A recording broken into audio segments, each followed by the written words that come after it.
আজি হ'ল 23rd Bodoland day 23rd Bodoland day এইটো আমি প্ৰথম কাৰ্যসূচী হিচাপে BTC ছেক্ৰেটাৰিয়েটত বডোফা উপেন্দ্ৰনাথ ব্ৰহ্মক আমি শ্ৰদ্ধাঞ্জলি জনাই আহিছোঁ।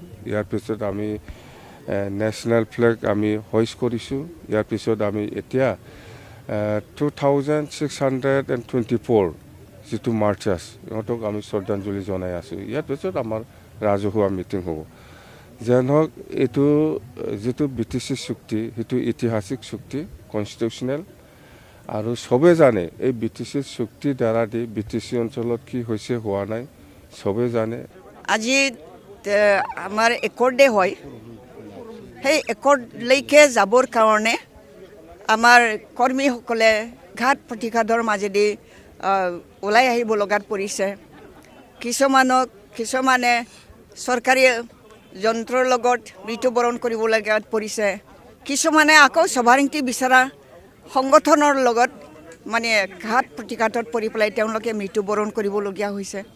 গতিকে আজি এই দিনটো আমাৰ কাৰণে বহুত মানে সন্মানীয় দিন হয়।